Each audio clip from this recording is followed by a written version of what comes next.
주말 토요일 새벽입니다. 또 주님 앞에 나오신 귀한 성도님들을 예수님으로 환영하고 축복합니다.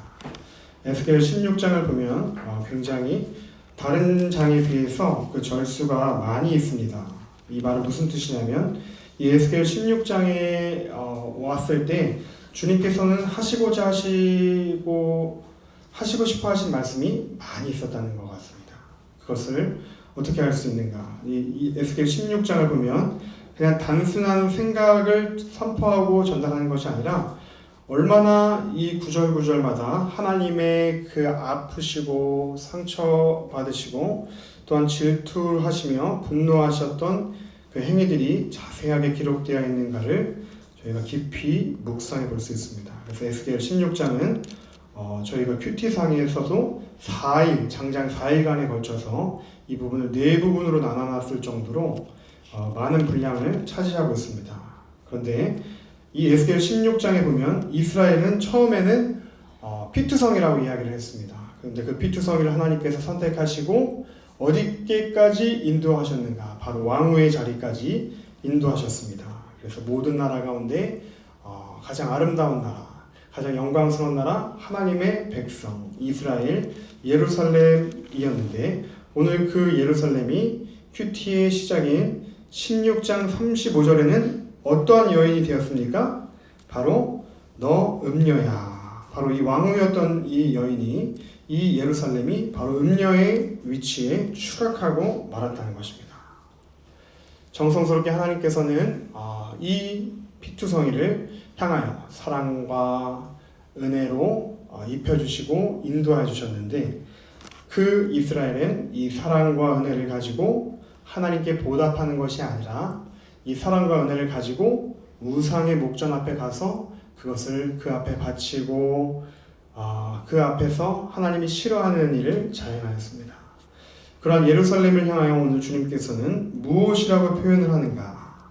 한번 펜이 있으신 분은 한번 펜을 가지고 표시를 한번 해봤으면 좋겠습니다. 36절에 보면 가증한 우상,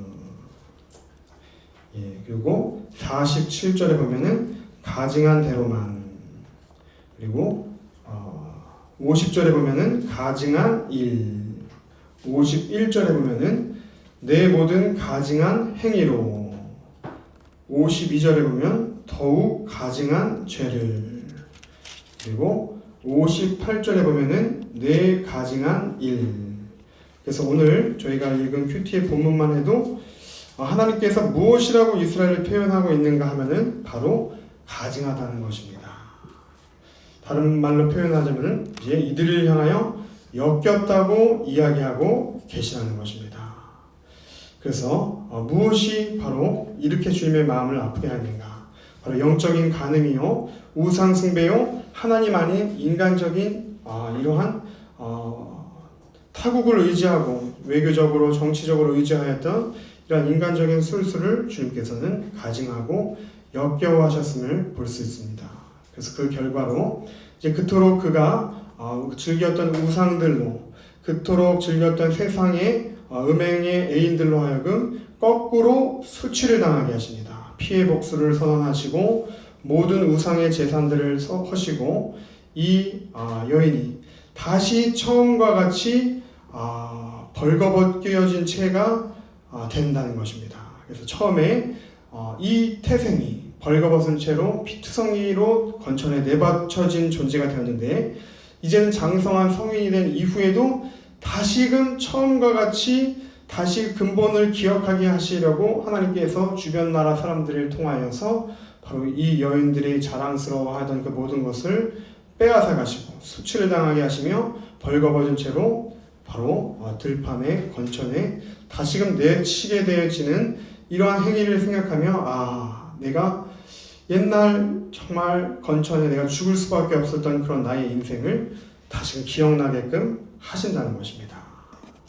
그래서 이렇게 하나님께서 죄의 징벌을 내리신 후에야 당신의 그 진노를 그치시고 이 어린 핏덩이를 거두고 살리고 키워주신 은혜를 배신하고 음행을 저지른 대가를 모두 다 치르게 하실 것이라는 것이 오늘 큐티의 본문의 내용입니다.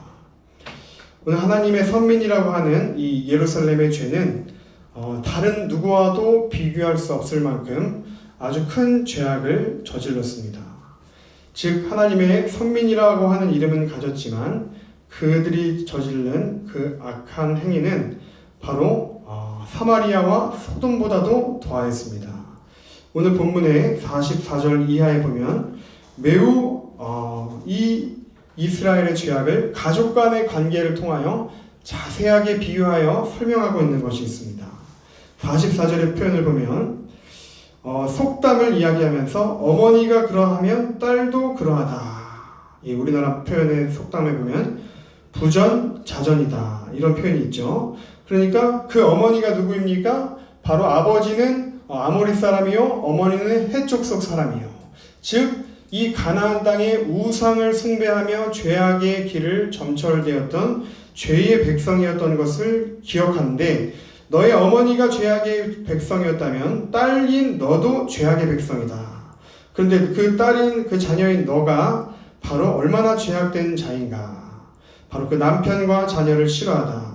여기서 이 남편은 바로 하나님을 뜻하고 자녀는 친히 우리의 자녀를 뜻하는 것이죠. 그런데 그 남편도 하나님도 싫다고 하고 자녀도 우상을 향하여 데리고 와가지고 우상을 향하여 불사른 자가 바로 이스라엘이었습니다.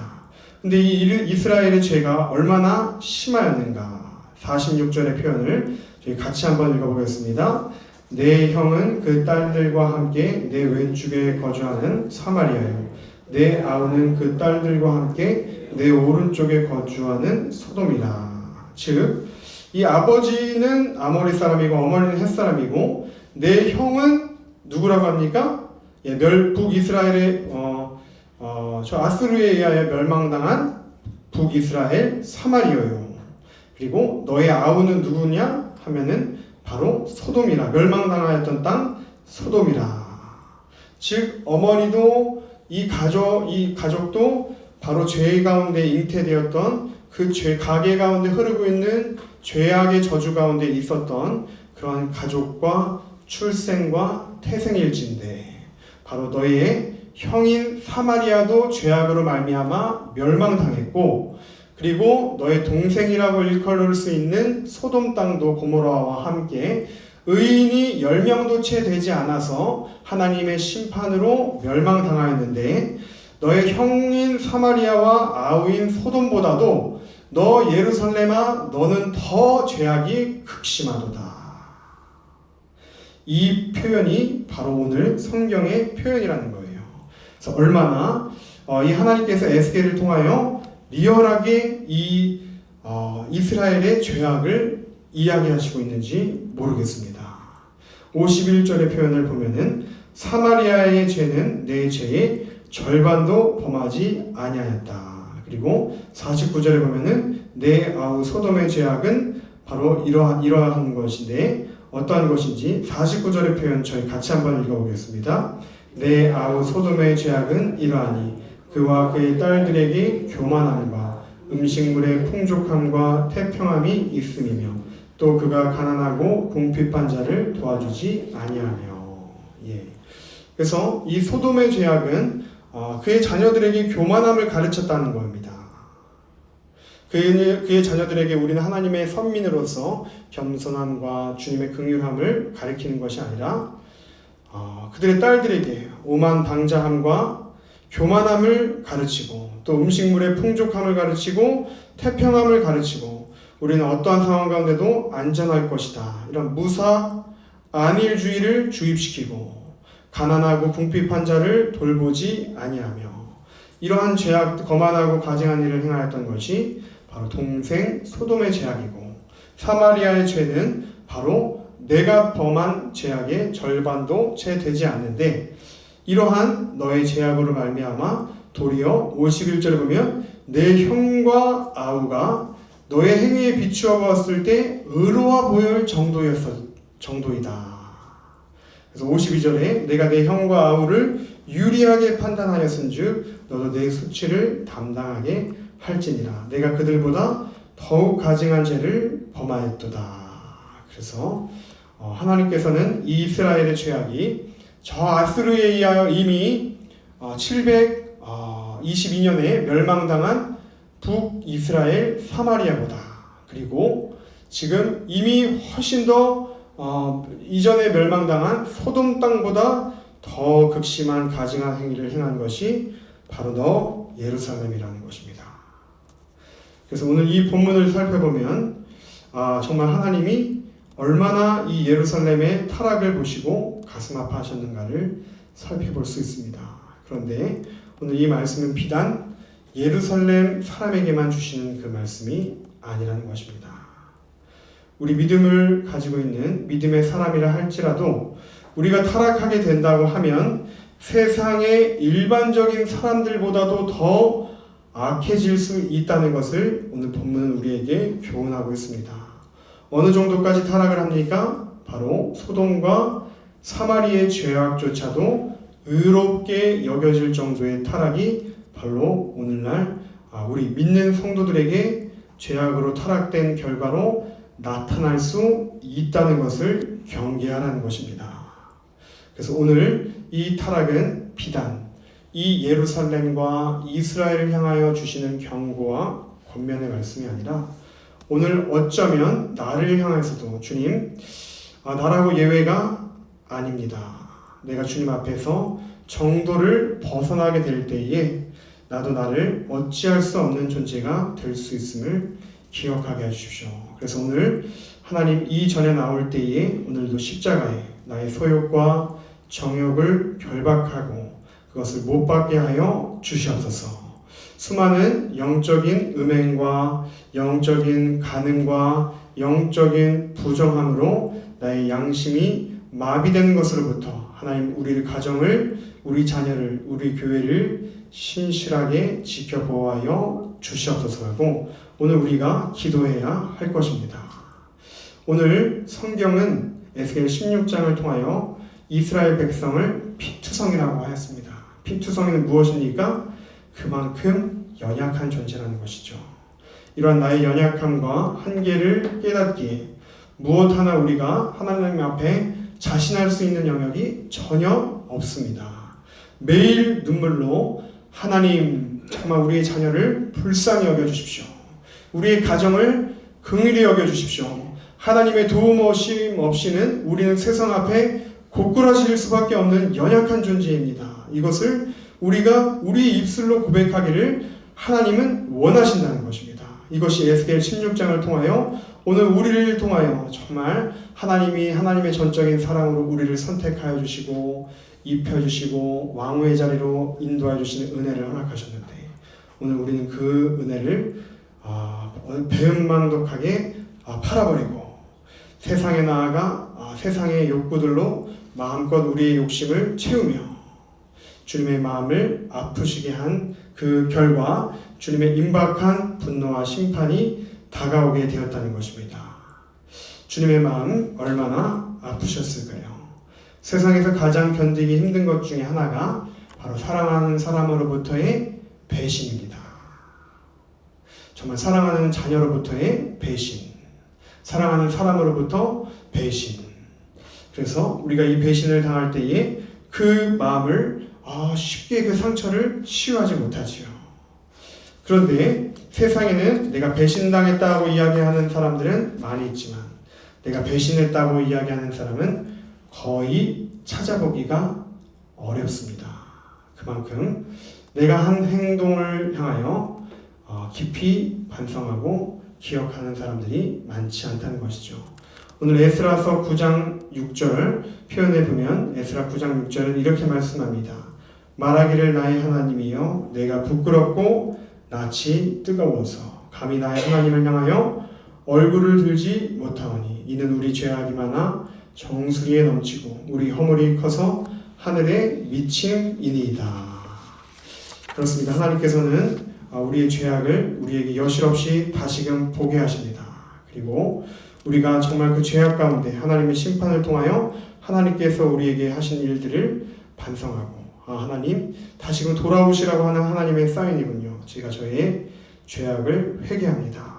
그래서 오늘 63절의 마지막 그 큐티의 본문을 보면 이는 내가 내 모든 행한 일을 용서한 후에 내가 기억하고 놀라고 부끄러워서 다시는 입을 열지 못하게 하려 함이니라 주 여호와의 말씀이니라. 그래서 주님께서는 이 에스겔 16장 마지막에 보면 다시금 회복의 말씀을 선포하는 것을 볼 수 있습니다. 그래서 우리가 정말 다시금 하나님께서 우리 주님 되신 것을 우리가 잊지 않게끔 하나님 정말 주님께서 행하신 일들이 놀라우십니다.